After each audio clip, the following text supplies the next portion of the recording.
Diana, Princess of Wales, became a global phenomenon. The most photographed woman in the world. Millions of pictures in thousands of publications taken by hundreds of photographers.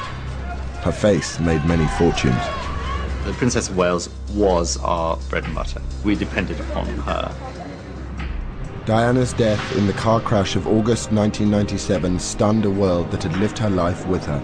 You can't believe that something as simple as that would kill her. There's got to be something else. There's got to be a bastard somewhere who killed the Princess of Wales. The blame was put squarely on the photographers who had surrounded her in death as well as in life. I always believed the press would kill her in the end. Every proprietor and editor of every publication that has paid for intrusive and exploitative photographs of her has blood on his hands today. For 10 years, conspiracy theories, claims and counterclaims have obscured what happened in the tunnel. Did the photographers chase Diana to her death? Did they hinder the emergency services that they had not called because they were taking pictures? This is the story of the men arrested that night in the tunnel. They witnessed and recorded one of the iconic moments of the 20th century. For one night, their pictures were amongst the most valuable press photographs ever taken. But for 10 long years, they have paid a heavy price for being there. Their photographs have not been seen on television, and they have never felt able to tell their side of the story to a world still mourning the death of Diana. Until now.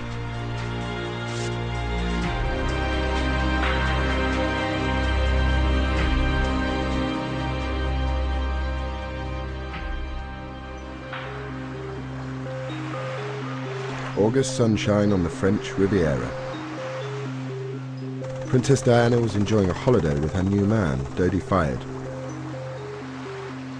Their romance was the hot tabloid story of the year. Probably the biggest story that you could hope to have with a princess who was now divorced. We'd never had anything like it in tabloid newspapers before. And we had these photographs arriving on our desks each day. Diana was happy to grab the headlines by playing up to the cameras. Her new affair kept Charles and Camilla off the front pages. Il y avait beaucoup de photographes, mais parce que il y avait un show. There were a lot of photographers because there was a permanent Diana show. She usually tried to hide, but this time she gave and gave and gave, every day. Elle donnait tous les jours, quoi. Photographs of the lovers were netting big rewards for the lucky photographers who were giving their romance global coverage. It was a dream come true for a few guys. The money was flying everywhere, buckets loads of money. It was amazing. Dodi and Diana spent the last day of their holiday in Paris dodging photographers. Someone tipped off the press that they were heading for Dodi's father's hotel, the Ritz. A large crowd of photographers and onlookers had gathered outside, captured here on a tourist's video. Wow, wow, wow. Guys, look at this. Someone's out there, very important. At 10 to 10, the couple arrived for dinner. Outside, waiting, were a mixed bunch of photojournalists, news photographers and celebrity paparazzi. Some were freelance, others worked for agencies that sold their pictures to newspapers and magazines. Amongst them was 28-year-old agency photographer Pierre Hounsfield. We thought they'd come out and that they wouldn't really try to hide away a great deal, since for the whole summer they'd given photo ops time and time again, so we thought, why would they hide away in Paris? Another photographer was 38-year-old Nicola Arsov. He specialized in news and celebrity pictures. We knew something was happening. We knew that she was inside the hotel, and so we waited. 44-year-old Jacques Langevin was different from the others. He was one of France's most respected prize-winning photojournalists, used to trouble spots like Iraq and Rwanda. But that night he was assigned to cover Diana. I was at a friend's having a quiet dinner when I got called late, around 10:30 p.m. so I didn't want to go. I dragged my feet and tried to get out of it. I tried to get another photographer to replace me, but it didn't work.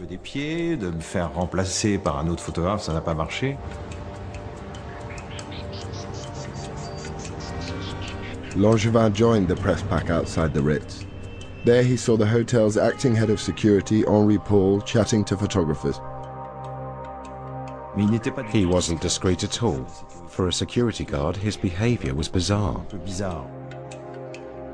He was like, oh, don't worry, they'll come out through the front, 10 minutes, 15 minutes, 20 minutes. You know, he came back 2-3 times, you know, and it was always changing. So we instantly felt, uh-oh, they are trying something here. He came out of the hotel very quickly, looking round, went back into the hotel, and came out looking round again. Why? I don't know. Suspecting something, Langevin and some of the other photographers decided to wait for Diana in the Rue Cambon at the back of the Ritz. At 12:20, they struck lucky. Diana and Dodi, accompanied by Henri Paul and one of Dodi's bodyguards, Trevor Rees-Jones, slipped out of the back door. Henri Paul went out followed by Dodi and Diana. We were able to photograph them going out of the hotel, walking up the street, getting into the car. Once they hid themselves a little bit, you know, in that classic way, they walked normally, but they were hiding a bit, like this. The photographers took pictures as the black Mercedes drove away at speed. In this picture, a camera flash illuminates Diana, who is sitting in the back right-hand seat.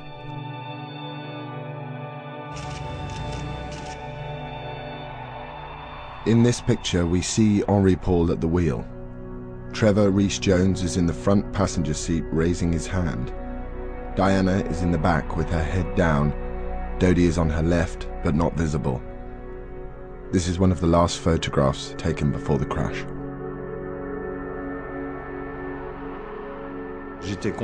I was happy. I'd taken pictures. I'd fulfilled my mission. So I didn't intend to follow them because I'd come by car. And I can't follow a car taking off like that. At the front of the Ritz, 2 decoy vehicles faked a departure, seen here in the tourist video. And here, caught on the hotel's security cameras. As they pulled away, some of the waiting photographers knew they'd been duped. When I realized that they had left, I felt, oh yeah, mistake, you know.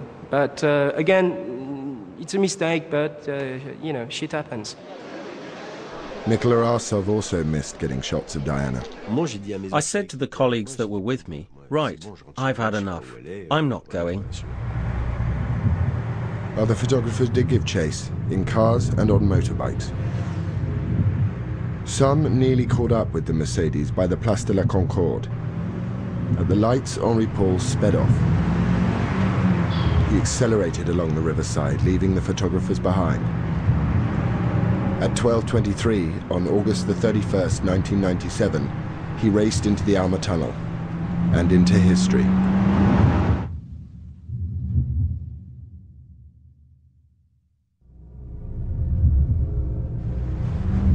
As the Mercedes carrying Diana entered the Alma Tunnel, it lurched to the left to try and avoid a slow-moving Fiat Uno in front of it. Driver Henri Paul lost control.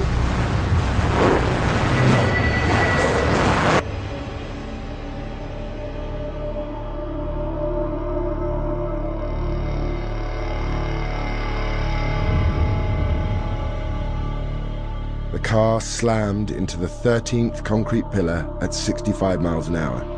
The force of the impact removed the front bumper.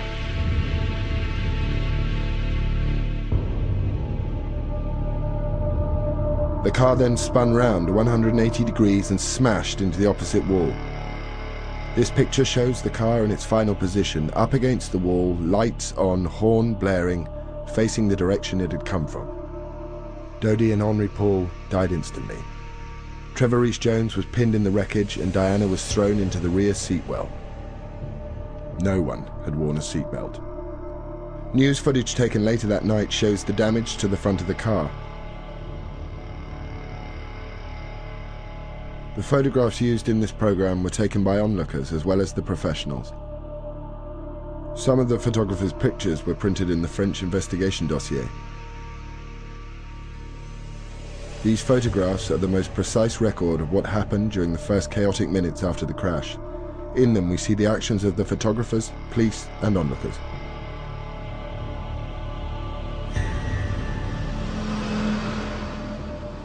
The first to arrive on the scene was 24-year-old photographer Romuald Ra and his driver. They were about 30 seconds or 600 meters behind the Mercedes. Ra had a diploma in first aid. He was the first to approach the car and open the rear door to see what he could do. J'ai eu un choc pendant quelques secondes. Je me suis un petit peu écarté de la voiture. I was in shock for a few moments. I backed off from the car, and then I came back and went towards the car so that I could open the door and see what I could do, and if I could give them some first aid. Ils étaient visiblement morts et je ne pouvais rien faire. Et je me suis donc penché sur. I saw the driver and Mr. Al-Fayed were dead, and I couldn't do anything. So I leaned over the princess to see if she was alive. I leaned over to try and take her pulse, and as I touched her, she moved and breathed a little bit. And I spoke to her in English. Je lui ai donc parlé en anglais. Je lui ai dit, I'm here. Be cool. Doctor will arrive. The emergency services were called by several people.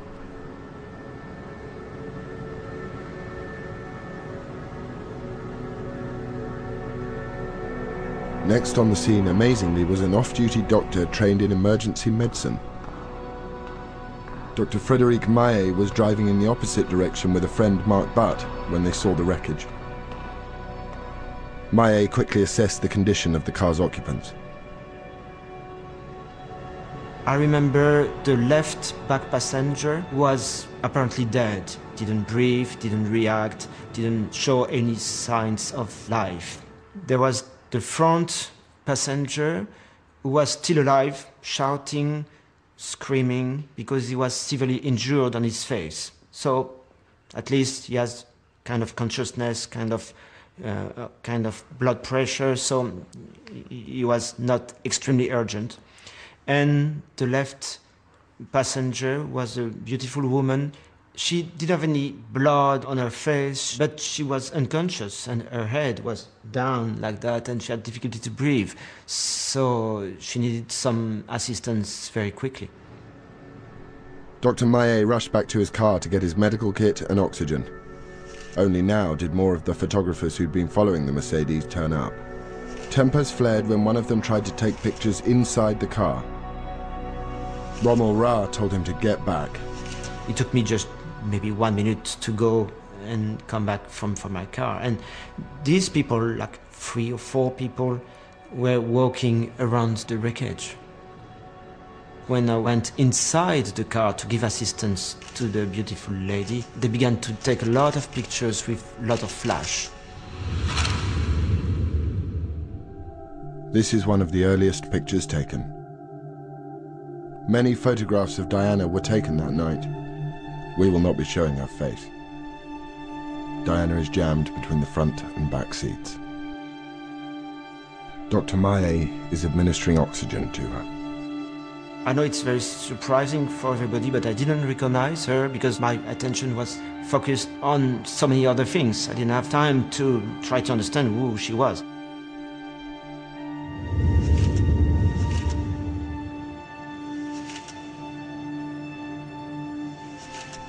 A night out for a group of students changed dramatically when they saw a lot of activity inside the Alma tunnel. Là, on a vu un photographe en scooter qui sortait du tunnel et il s'est arrêté à notre niveau. We saw a photographer on a scooter coming out of the tunnel. He stopped beside us. One of his colleagues was saying, "Come back, she's still alive." So we started to wonder what was happening. We ran in and went to look at the crashed car. On est sorti de la voiture et on est allé voir directement au niveau de la voiture en fait, accidentée. One of the students, Damien Dolby, was a volunteer fireman trained in first aid. The picture showing Dr. Maillet treating Diana also shows Dolby at the front car door helping Trevor Rees-Jones. who is trapped in the wreckage with multiple injuries.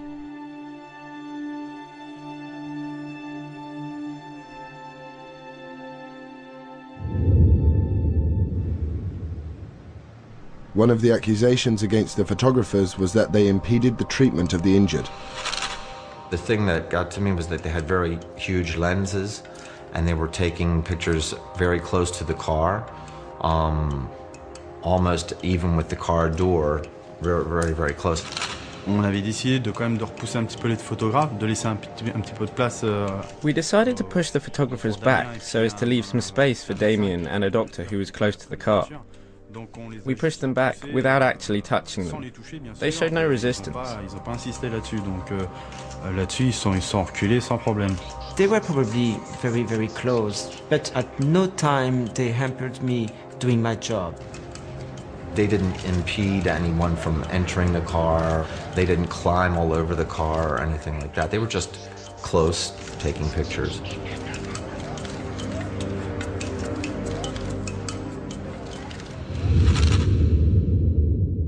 This picture was probably taken about 7 minutes after the crash.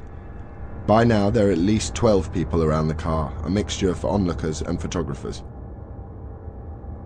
From this angle, it does not appear that any photographers' vehicles are obstructing the tunnel. The damage to the left side of the car, where it hit the wall, is extensive. The exhaust has fallen off. Dr. Maillet and Damien Dolby are still attending to Diana and Trevor Rees-Jones. 2 policemen had arrived. One of them is keeping the photographers away from the car. It was a bit chaotic because you had the police trying to make a perimeter around the accident and trying to back the photographers up. You had one of the passers-by yelling at a photographer. Pushed away from the car, the photographers continued to take pictures. In this picture taken from a distance of about 15 feet, one of the policemen is looking into the rear of the car. They had recognized Princess Diana and called for backup. This picture was taken by an American tourist. In it, we can see a policeman controlling a couple of the photographers. The enormity of the event was beginning to register with many in the tunnel. One of the photographers, Fabrice Chasserie, called his boss for advice.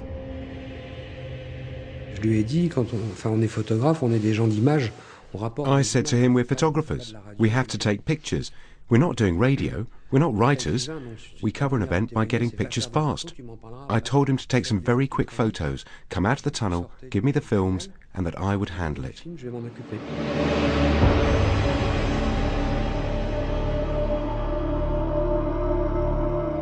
Nine minutes after the crash, a fire and rescue crew trained in emergency medicine arrived. At this point, Dr. Maillet handed over the care of Diana to them and left the tunnel. I thought that this beautiful woman who had a good chance to live, because I thought it was just a head injury. Diana's external injuries appeared slight. No one realized how serious her internal injuries were. In the picture, the fire crews are in the difficult process of extracting Diana and Trevor Rees-Jones from the car.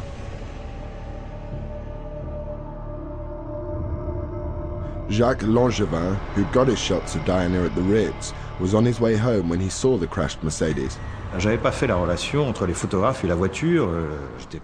didn't make the connection between the car and the photographers. I was probably a bit slow. Obviously, after 30 seconds, my brain finally engaged, and to me it was impossible that the people that I had been photographing 10 minutes before were the people in the crashed car. I realized that it was such an incredible event. I started to take pictures as well. Nicolas Arsov, also on his way home, was surprised to see Romain Ra's driver.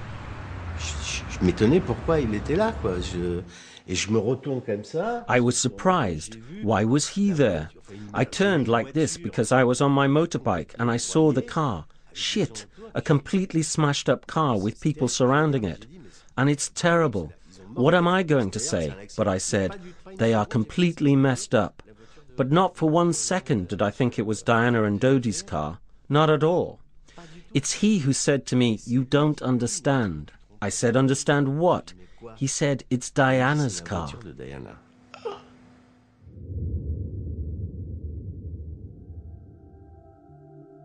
In one of the pictures taken at this time, we see the police effectively maintaining a perimeter.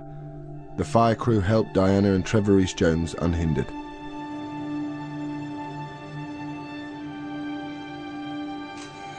Approximately 17 minutes after the crash, an ambulance for Diana arrived.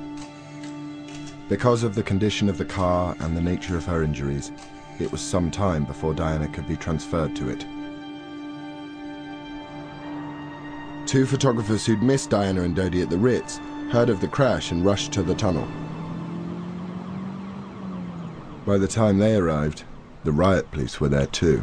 I ran down, I had the glimpse of the tunnel, a split second, and a riot policeman stopped me, insulted me. I don't remember which term, but I heard, names, and he threw me outside. Je faisais des photos d'ambiance de la scène. I was taking photos of the scene, and a little group of policemen asked me to stop taking photos. I did, and they asked me for my film.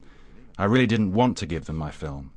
We had a rather terse discussion. I ended up opening the canister and taking out the film. That meant I didn't have the photos, but neither did they.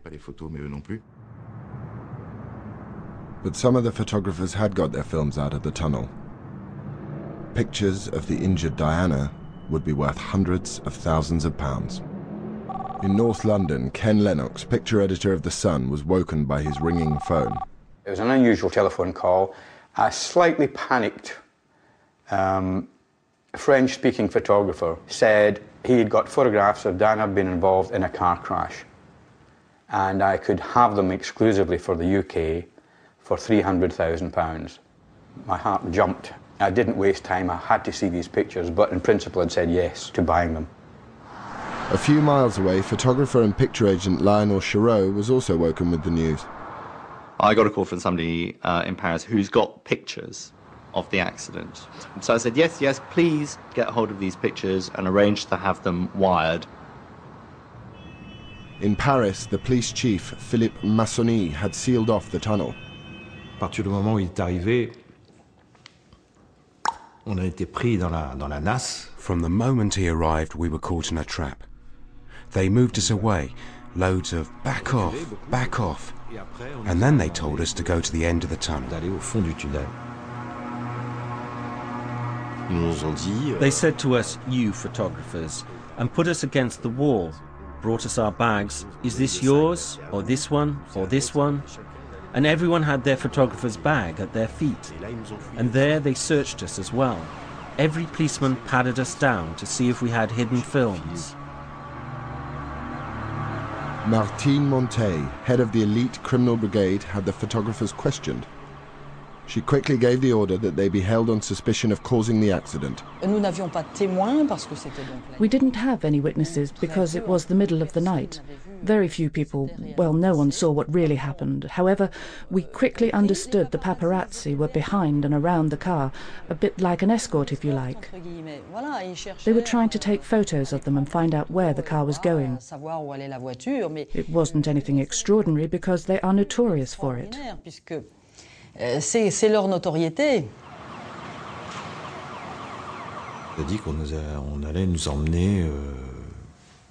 We were told that we would be driven to the police station for them to ask us questions.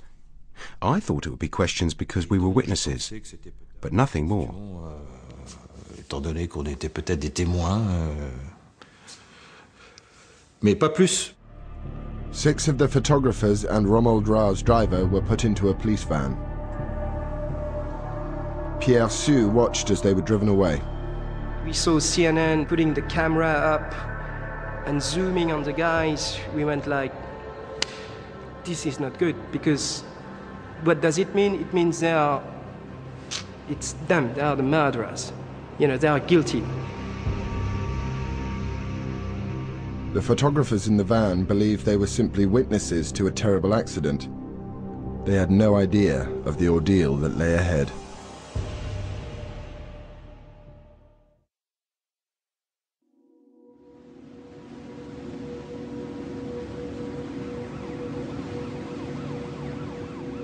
Just over an hour after the crash in the Alma Tunnel, 7 men were on their way into police custody. We arrived in the middle of the night, and we were interrogated, photographed, handcuffed. Only now did the photographers realize they were suspects and could be charged with involuntary manslaughter and non-assistance to persons in danger. They faced a potential 5-year jail sentence.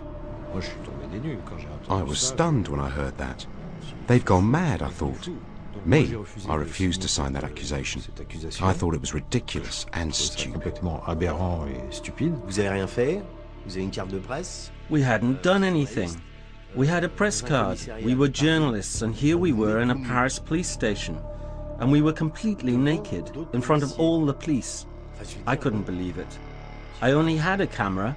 I didn't have a shotgun or pistol. Diana had been in the car for 37 minutes, semi-conscious, before the emergency services could lift her out. As she was, she suffered a heart attack.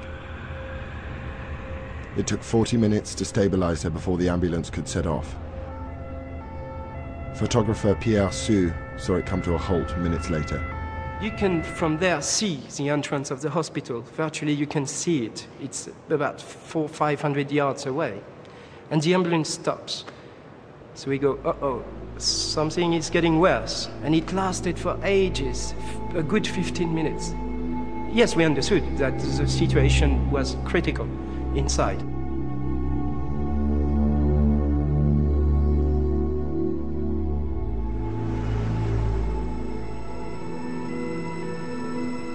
The ambulance finally arrived at the hospital 25 minutes after leaving the tunnel. The British ambassador and French officials were waiting. She was lying on a stretcher, her blonde hair falling this way. Her face was very serene. She had a very untroubled face. She had bruises here. That is to say, she had bruises on her eyes, as if she'd been beaten up. Philippe Massonny, the Paris chief of police, imposed a news blackout, but he briefed all the officials on his initial findings. He explained to me, in fact to all of us, that the matter was linked to paparazzi, who hounded, who chased the car. They had already arrested some of them. But not all the photographers who'd been in the tunnel were in police custody. 3 got out before the arrests. Laurent Sola was agent for 2 of them. Oh yes, it was fantastic. I had the exclusive on the story. They'd all been arrested with the films, and everyone that had been together during the night and on all the jobs, with one blow, they were all gone. So that left me, the only player in the game.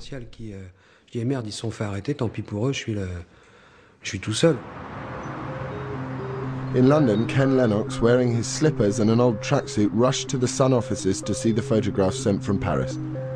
I just ran through security, straight up to my electronic picture desk, opened it up, sat in front of it. The first picture jumped up.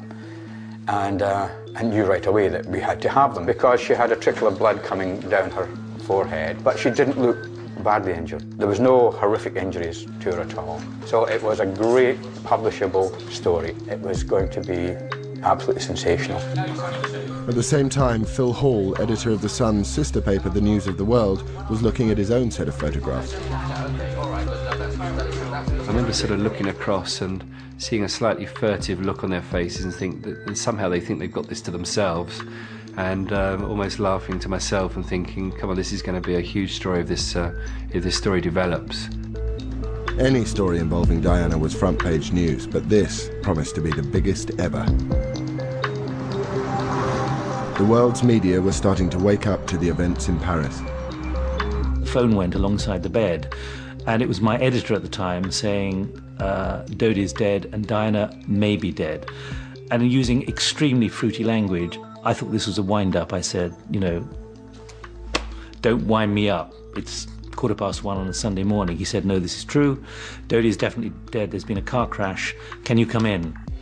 Gowing went on air at 2:30 London time. Welcome to BBC World News. I'm Nick Gowing.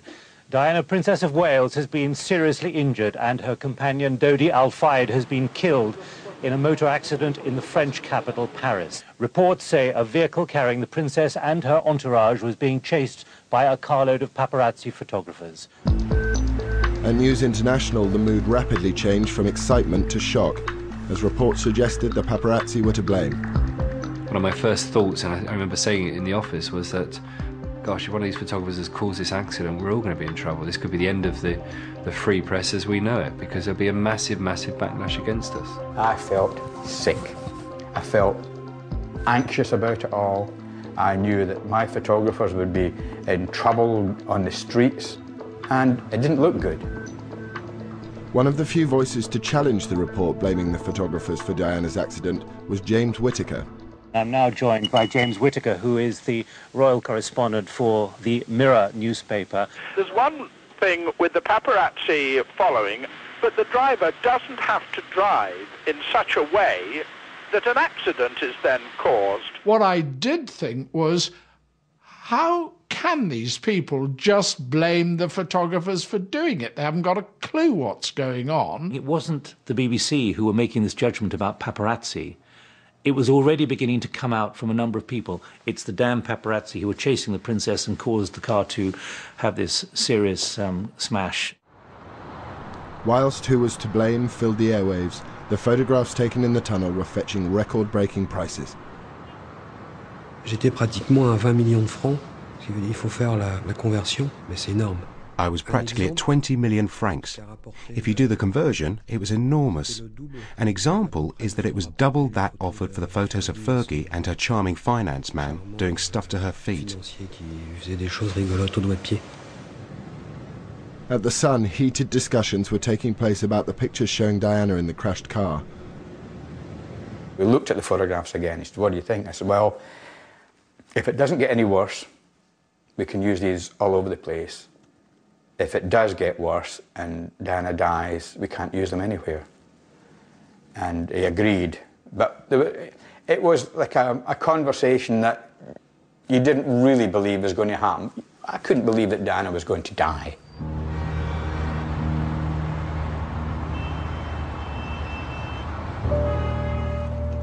But there was little optimism at the hospital in Paris. Diana had suffered a second heart attack and had massive internal hemorrhaging. They tried to revive her for nearly 2 hours.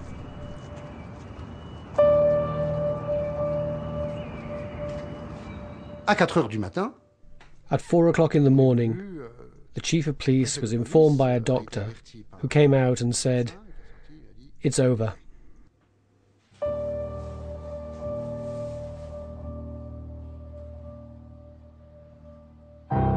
L'ambassadeur d'Angleterre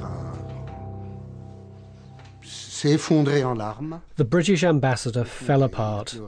He cried and cried and cried like a child. Diana was declared dead at 4 a.m. French time, but no announcement was made.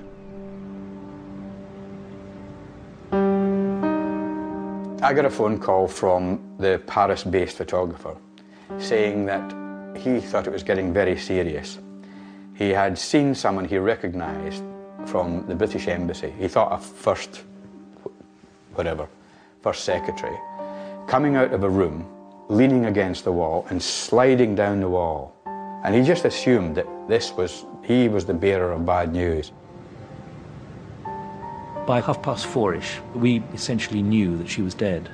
But we had to be absolutely sure. We needed an official confirmation. At the moment, we have no further official news on the accident which has taken place in Paris this evening involving a car involving Princess Diana and the death of her companion, Dodi Al Fayed. By now, 500 million people around the world were tuned into news channels watching the unfolding drama on TV. I had to hold my breath, metaphorically, realizing that something dreadful was about to be made public, and I would have to reflect that on air. Nearly 2 hours after Diana died, the truth was reported. Within the last few moments, the Press Association in Britain, citing unnamed British sources, has reported that Diana, Princess of Wales, has died. This is not yet confirmed by any official source. So an unconfirmed source from the Press Association is that Diana, Princess of Wales, has died. At this moment, the photographs of Diana suddenly became untouchable, priceless to worthless in moments. I couldn't profit from her death. I decided to stop the sale, tear up all the faxes, and tell everyone I was no longer selling the photos. They were just unusable. There's no word to put in what they were then. They'd become, instead of being a great commodity to use with a slightly injured Princess of Wales in a car crash, it's a great story, to be something that you just couldn't envisage publishing in a national newspaper the next day, for people to waken up and see these photographs.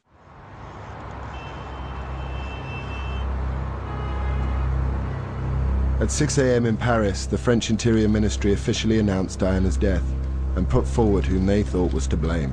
S'étant lui-même rendu sur place, d'après les premiers éléments que nous avons recueillis, le véhicule dans lequel avait pris place la princesse était suivi par des journalistes qui tentaient de prendre des photographies. In Britain, people were shocked by the news that Princess Diana had been killed in a crash because the paparazzi had chased her car. It seemed everyone knew who to blame. People have been pointing fingers, angry fingers, at some of the photographers here. A bus driver leaned out of his cab and simply shouted at the not the media people here, "Leave her alone." Mohammed Al-Fayed's spokesman denounced the role of the photographers in the accident. Mr. Al-Fayed believes that this appalling tragedy would never have happened but for the attentions of these people who I suppose we shall have to call photographers. It was quite appalling what happened, and we're just coming to terms with that. In Paris, some eyewitnesses told the media what they had seen in the tunnel. A police was pushing two of the journalists to go away from the car, and another one would run around to try to get by again, like it was relentless. And from South Africa, Diana's brother, Earl Spencer, was absolute in his condemnation of the press. It would appear that every proprietor and editor of every publication that has paid for intrusive and exploitative photographs of her, encouraging greedy and ruthless individuals to risk everything in pursuit of Diana's image, has blood on his hands today. Earl Spencer's statement inflamed the public's anger. You've lost a lovely person for nothing. You're horrible. You helped to kill her. I helped to kill her. Not you, but your profession. Why did they pay so much money for the photographs? Why were the paparazzi after them? If there was no money, in the photographs, they wouldn't have been after her in the tunnel.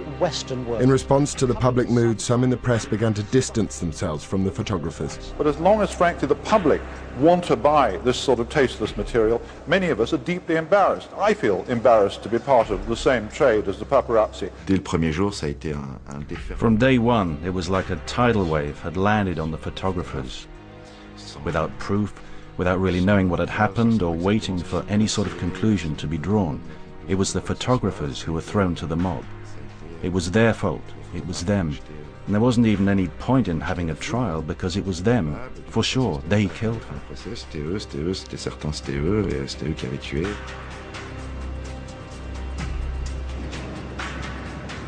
The 7 arrested inside the tunnel were being held at the Criminal Brigade headquarters. We were held in custody cells for 2.5 days, in a room with a window and a wooden bench. Mine was quite long. I could lie down, but the others couldn't. They had to sit for 2 days because they couldn't lie down.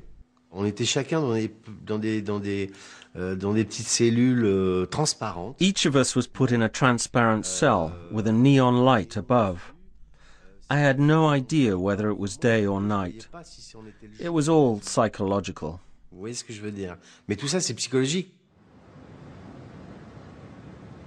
The French authorities had 20 rolls with more than 80 pictures shot in the tunnel, but they wanted them all.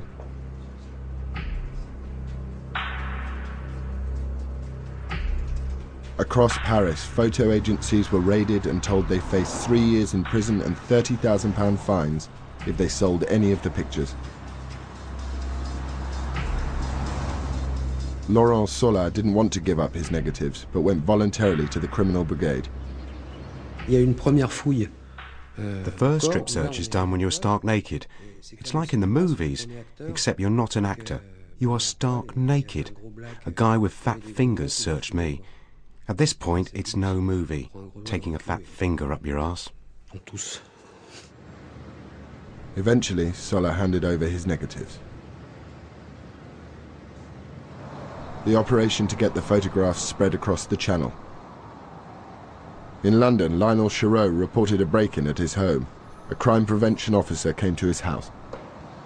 He says, I have examined this report of your burglary, and I have to tell you that you have not been burgled, but that you have been targeted. I said to him, targeted what, by the grey men? He said, well, you can call them whatever you like. Grey men, MI5, MI6. But what I can tell you is that the person that came into your house had a plan of your house, had a key to your front door. And I would like to point out, he said, delicately, that at no point were your lives in danger, at which point my wife burst into tears. The French police developed all the films confiscated in the tunnel and in the raids. Crucially, they revealed there were no pictures of the Mercedes as it drove to the Alma tunnel. After seeing the reports blaming the photographers, Dr. Maillet and Marc Barth spoke out. One of the most important parts of us coming forward is that we knew that there were no photographers. This whole group of photographers was not around the car at the time of the accident because we were there before them. So they didn't come until 2, 3, 4 minutes afterwards. So they couldn't have been the cause of the accident. The evidence, both photographic and eyewitness accounts, seemed to show that the photographers had not caused the crash. Then came a surprising twist.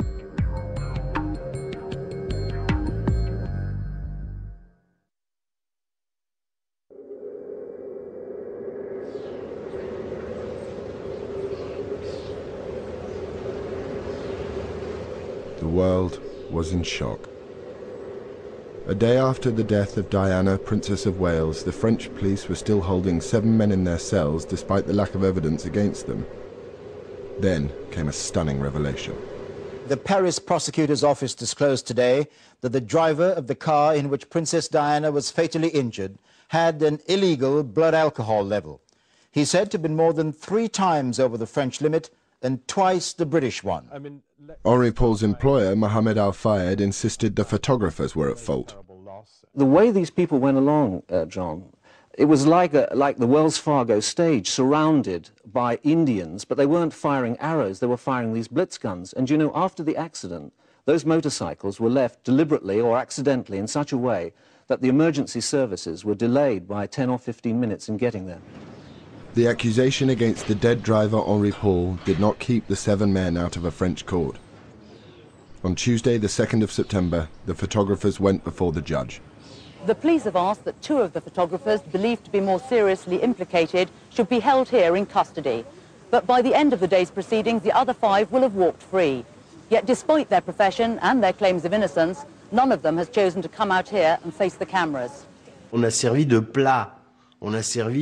We were served up on plates. We were served as dessert, the pièce de résistance to the entire media. It was extraordinary. Everyone was saying whatever they liked about it. And it sold. Mais ça se vendait. A phalanx of photographers in the world's press were waiting. Nicolas Arsov slipped out of a side door.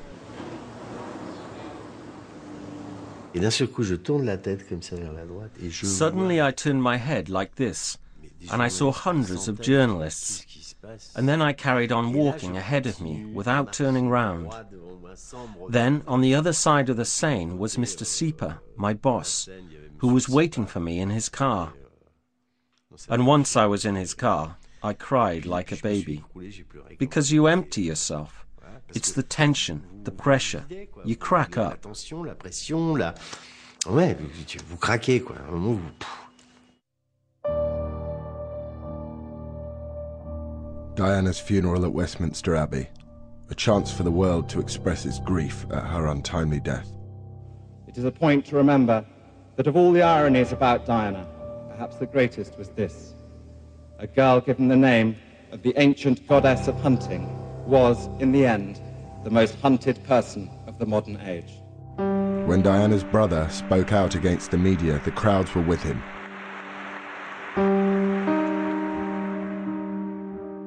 Mohammed Al-Fayed was understandably sure that the paparazzi were responsible for Diana and Dodi's death. Mohammed Al-Fayed kept up the pressure on the photographers because the alternative was to say, my employee was drunk, was responsible for the death of Diana, Princess of Wales.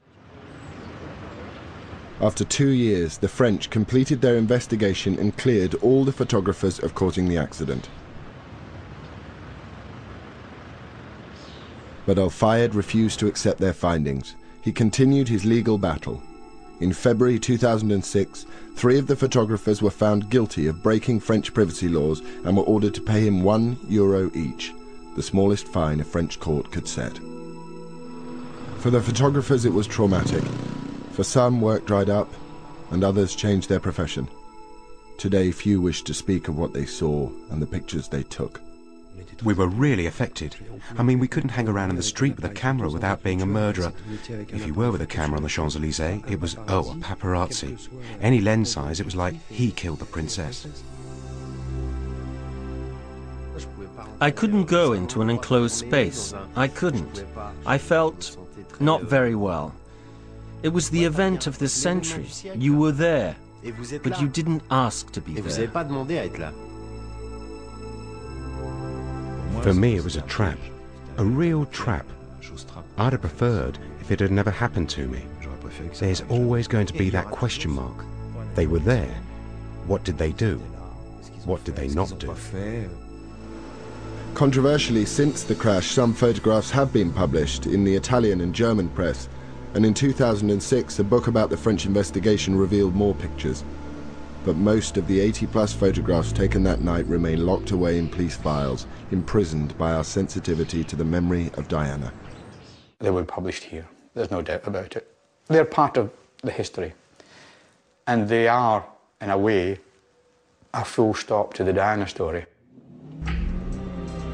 The fallout from the deaths of August the 31st, 1997 has changed many lives. There is no one accepted version of how Diana met her death, but the photographs taken in the tunnel are perhaps the clearest record of what truly happened that night. They were pivotal in clearing the photographers, and they will become the last chapter in the picture story that is the life of Diana, Princess of Wales.